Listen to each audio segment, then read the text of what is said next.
Bonjour à tous, c'est DK. On se retrouve aujourd'hui pour aller un peu plus avant dans ce qui peut composer potentiellement un script. Et aujourd'hui, on va voir quelque chose qui s'appelle les énumérations. Et concrètement, à quoi ça sert? Ça va nous permettre de faire ce que vous allez voir sur la droite, à savoir un menu déroulant. Alors là, en l'occurrence, le menu déroulant que vous voyez quand je clique sur des éléments du menu déroulant, ça a un effet significatif puisque vous voyez que là, au niveau de la fenêtre centrale, dans l'éditeur, il y a des choses qui s'actualisent, à la fois des représentations graphiques ainsi que les formes 2D de collision, donc les shapes 2D qui s'actualisent.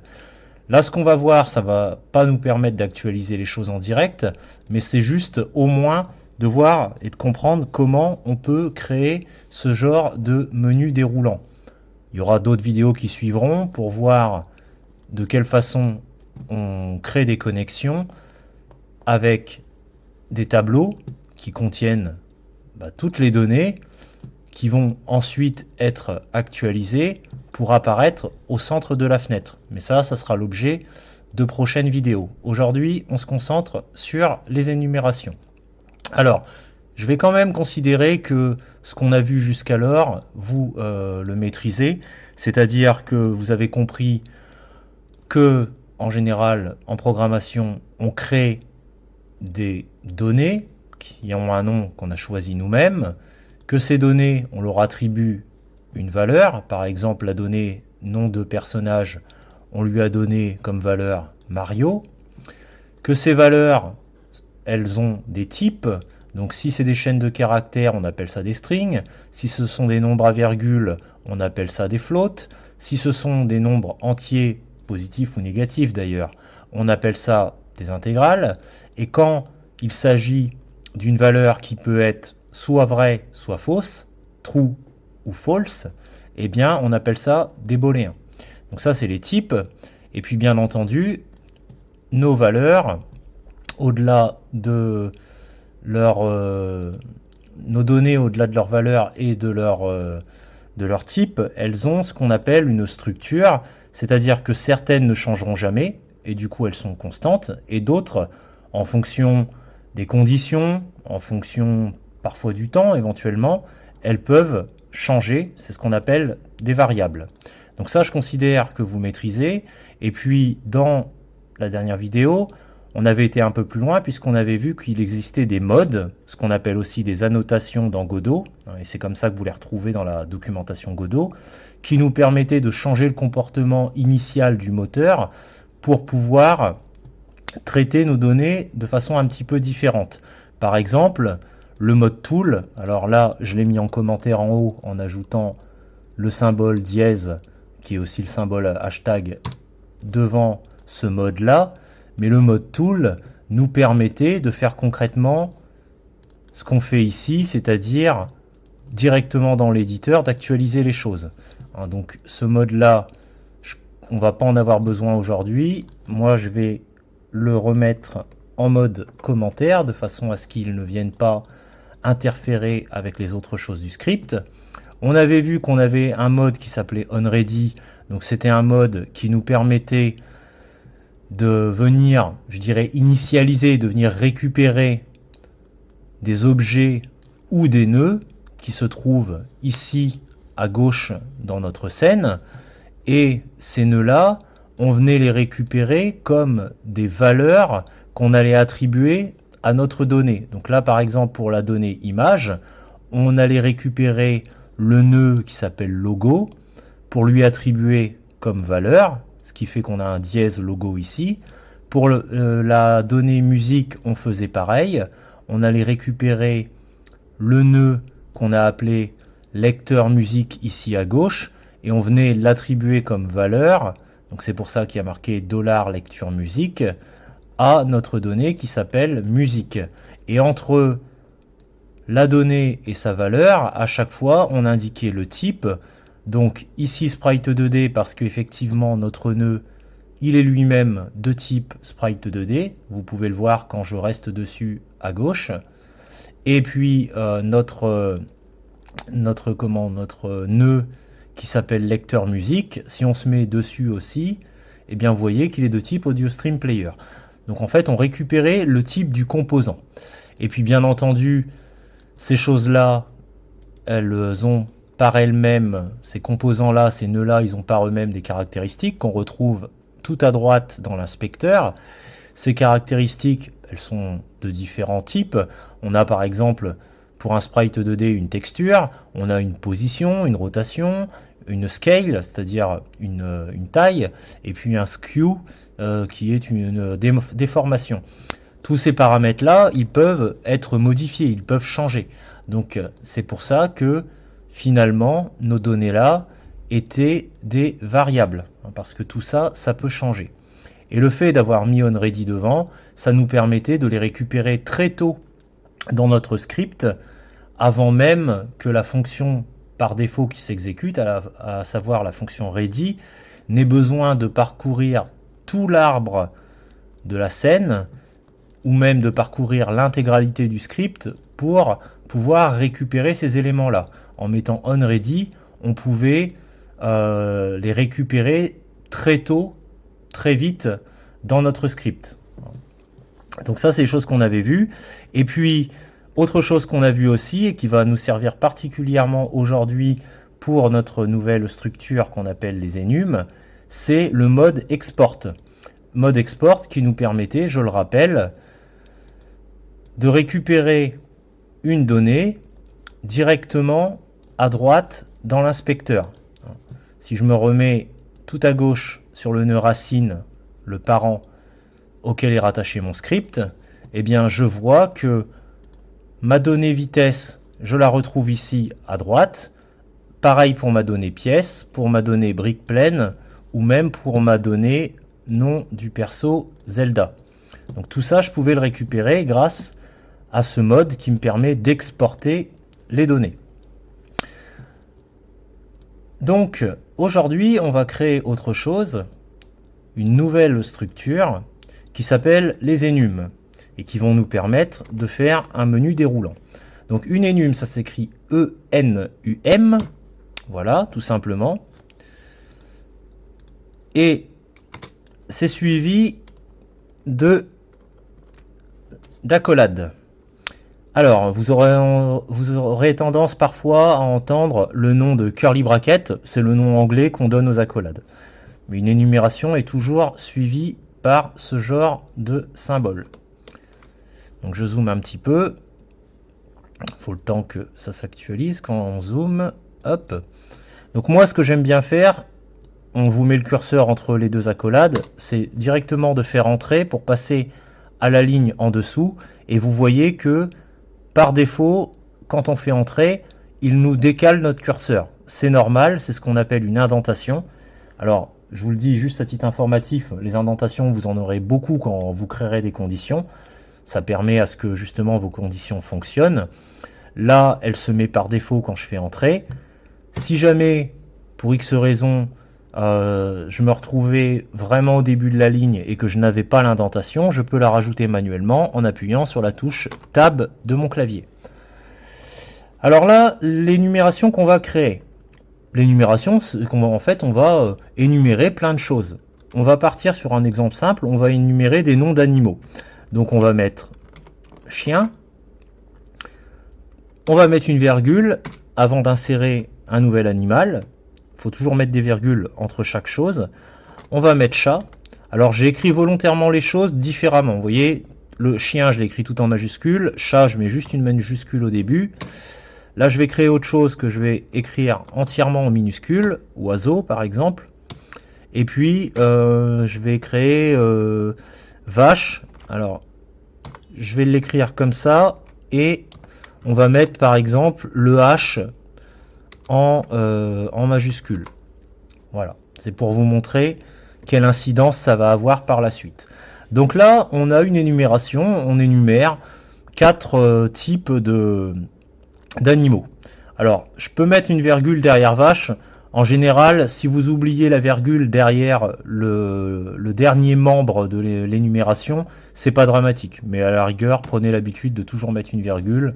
Au moins, ça vous évitera de l'oublier à d'autres endroits. Donc là, j'ai une énumération. Je ne peux pas en faire grand-chose, et puis en plus, je n'ai pas de visibilité dessus, puisque, comme vous voyez, ça n'apparaît pas ici à droite dans l'inspecteur.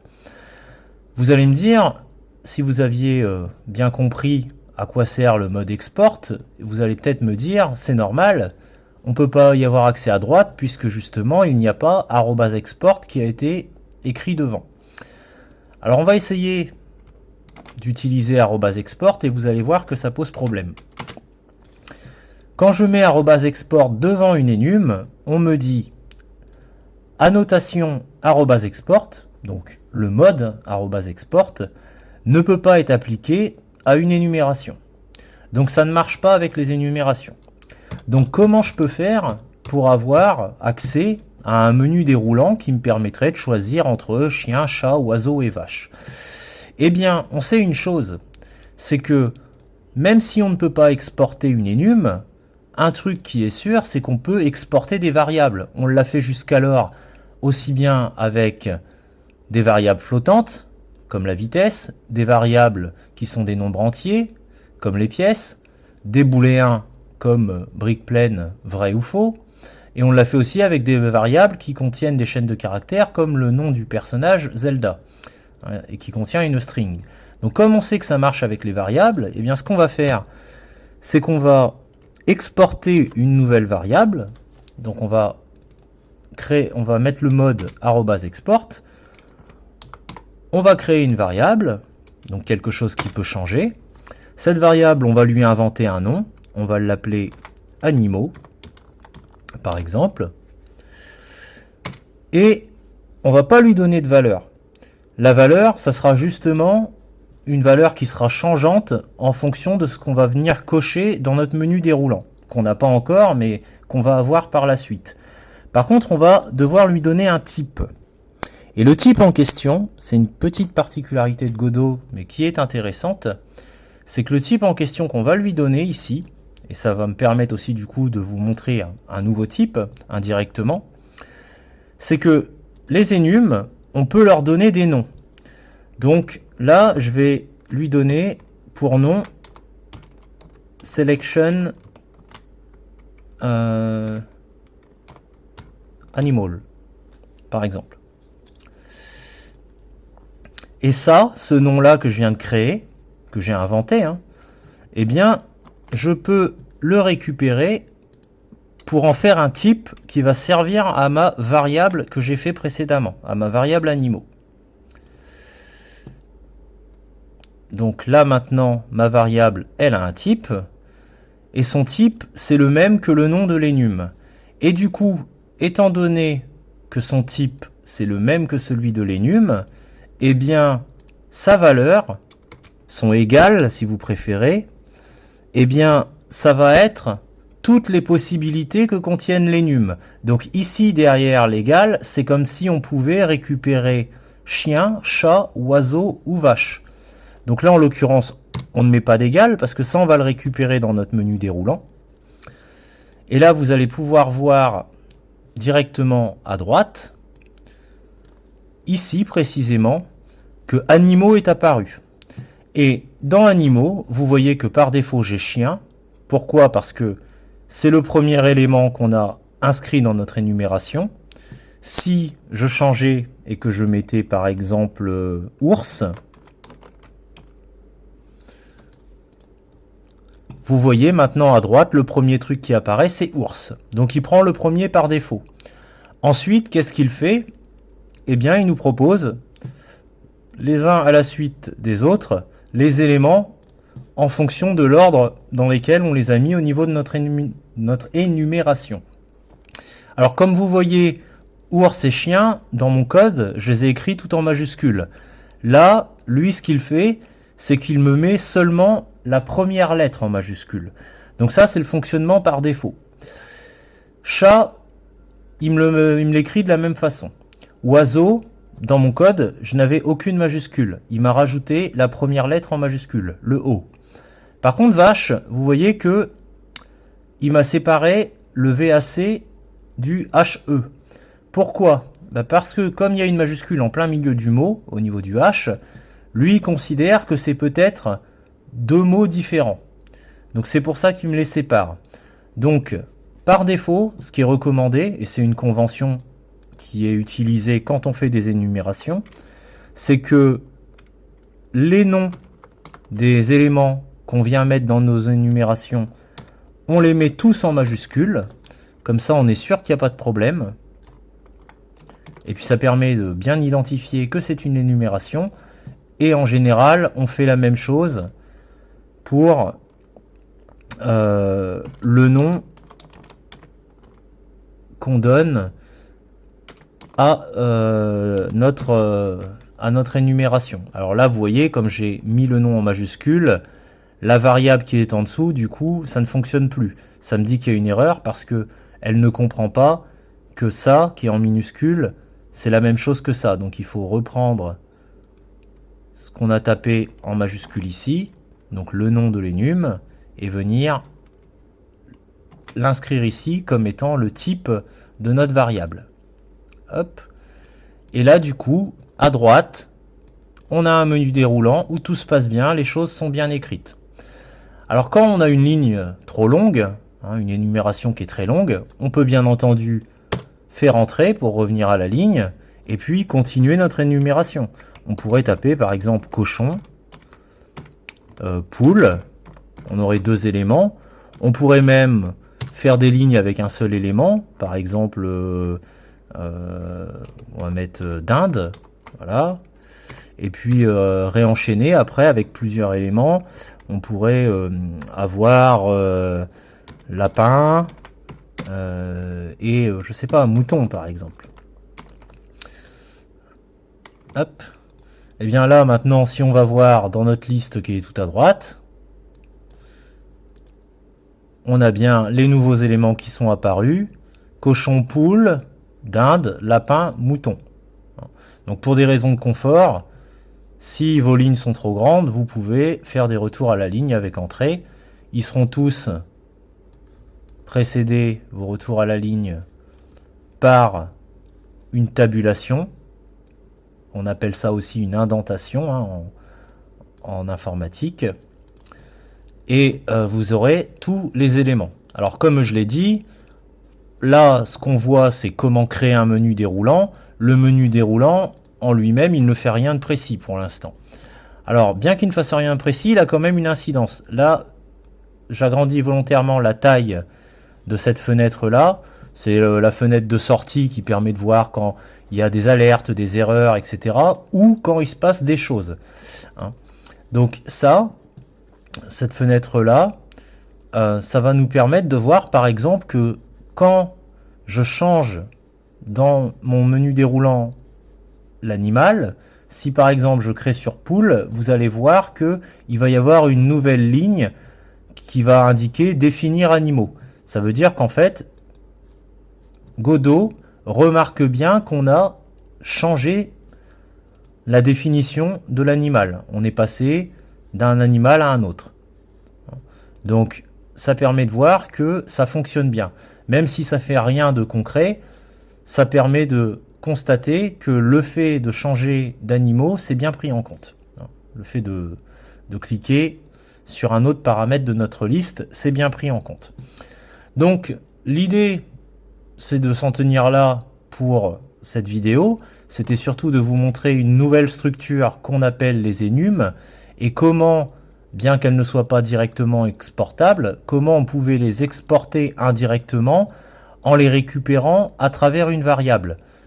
Et on les récupère justement d'abord en leur donnant un nom précis et en se servant de ce nom précis comme d'un type qui va caractériser notre nouvelle variable. Ce qu'on a dans mon outil, avec cette grande liste que vous voyez ici à droite, c'est du même ordre. Alors, si on va voir dans le script qui concerne mon outil, on va retrouver une énum. Alors, je vais mettre ici. Donc, vous voyez, j'ai une énum que j'ai appelée trap type. Donc, ça, c'est le nom que je lui ai donné. Pour la récupérer, J'ai créé plus bas une variable qui s'appelle type, qui est exportée, et elle a, encore une fois, pour type le nom de l'énum. Donc vous voyez que c'est le même principe. Et tout ce qu'il y a ici à l'intérieur de mon énumération, c'est la même chose que ce qu'on a là, ours, chien, chat, oiseau, vache, etc. Il s'agit exactement de la même chose. Sauf qu'en fait, vu que moi je veux faire référence à des éléments graphiques bien précis, eh bien j'ai mis S pour dire small, ensuite j'ai mis sapin, hein, donc petit sapin, small sapin, print pour indiquer que c'est le sapin dans sa version du printemps, et 1 parce que je vais en avoir plusieurs. Et à chaque fois j'ai fait ça, pour les sapins de printemps, pour les sapins d'hiver, pour les sapins d'automne, d'été, et aussi pour des sapins qui sont complètement gelés. Et puis ensuite, de small, donc de petit, je suis passé à medium, pour les sapins de taille moyenne, plus tard à B pour dire big pour les sapins de grande taille, et après, je passe à un autre type d'élément qui suit la même logique, mais qui ne sont pas des sapins, qui sont des rochers. Et c'est ce que, à terme, je vais pouvoir graphiquement retrouver dans ma liste tout à droite, sous cette forme-ci. Et quand je vais dans ma liste, dans mon menu déroulant, venir sélectionner les derniers éléments de ma liste, vous voyez que j'ai par exemple S rocher et T1, donc small rocher DT numéro 1. Si je clique dessus, vous voyez que ça m'actualise au centre de la fenêtre un rocher avec une sorte de mousse un petit peu jaunâtre. Donc voilà, mais c'était surtout pour vous montrer que c'est construit de la même façon. Alors là, encore une fois, ça a une vraie incidence de changer les choses, parce que j'ai connecté un certain nombre de choses entre elles, ce qu'on n'a pas fait dans notre exemple. Mais ça sera justement l'objet de prochaines vidéos.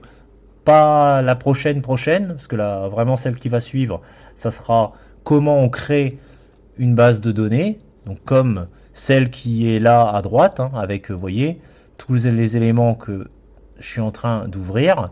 Donc, comment on crée ça, ça sera l'objet de la prochaine vidéo. Et plus tard, on verra comment cette base de données qu'on aura créée, on la connecte avec notre liste qu'on vient de créer aujourd'hui. Voilà. Et bien sur ce, j'espère que cette vidéo vous aura plu, qu'elle vous permettra de comprendre ou de mieux comprendre comment fonctionnent les énumérations et à quoi ça peut servir. Et d'ici la prochaine vidéo sur les tableaux ou bases de données, eh bien je vous dis à bientôt.